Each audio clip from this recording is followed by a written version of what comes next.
Sengketa Selat Malaka antara Indonesia, Singapura, dan Malaysia ternyata pernah dipantau Central Intelligence Agency atau CIA Amerika Serikat.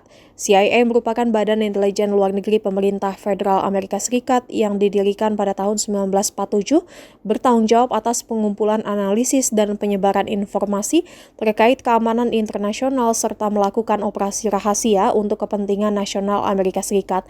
Berkas pemantauan CIA terhadap sengketa Selat Malaka antara Indonesia, Singapura, dan Malaysia itu dibuat tahun 1974 dan baru dirilis pada tahun 2004 atau 30 tahun kemudian.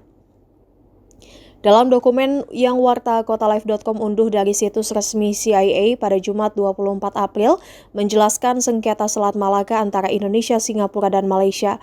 Dokumen yang bersifat rahasia sebelum tahun 2004 itu mengungkapkan Selat Malaka, Singapura merupakan titik sempit atau choke point pada rute maritim paling langsung antara Samudra Hindia bagian utara dan Samudra Pasifik. Jalur perairan sepanjang 550 mil ini memisahkan Malaysia Barat dan Singapura dari Indonesia selama berabad-abad dan dianggap sebagai jalur pelayaran internasional. Namun Indonesia dan Malaysia menantang status internasional tersebut dan mengancam akan memberlakukan kontrol terhadap lalu lintas kapal yang mereka anggap merugikan kepentingan mereka.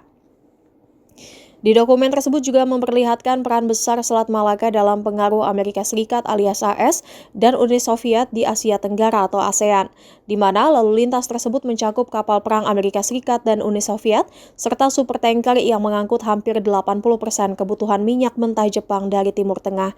Selama krisis Timur Tengah pada akhir 1973, pergerakan Satuan Tugas Armada ke-7 AS ke arah barat melalui selat tanpa pemberitahuan sebelumnya kepada pemerintah Indonesia memperburuk isu yang sudah sensitif dalam hubungan AS-Indonesia. Dijelaskan juga dalam dokumen alasan Indonesia dan Malaysia ingin nasionalisasi Selat Malaka. Dalam dokumen AS saat itu menganggap Indonesia menjadi pemimpin dalam mendorong kebijakan nasionalisasi Selat Malaka, di mana saat itu Selat Malaka berada di bawah kedaulatan Indonesia dan Malaysia tanpa pengecualian.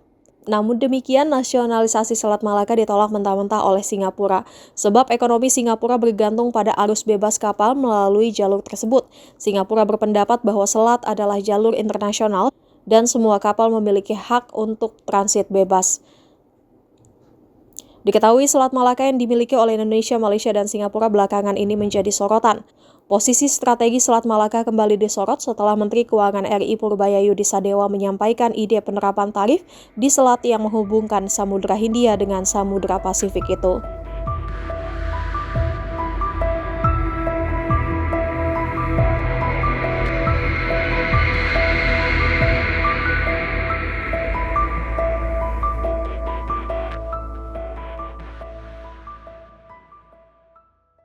Download Tribun X sekarang, menghadirkan lokal menjadi Indonesia.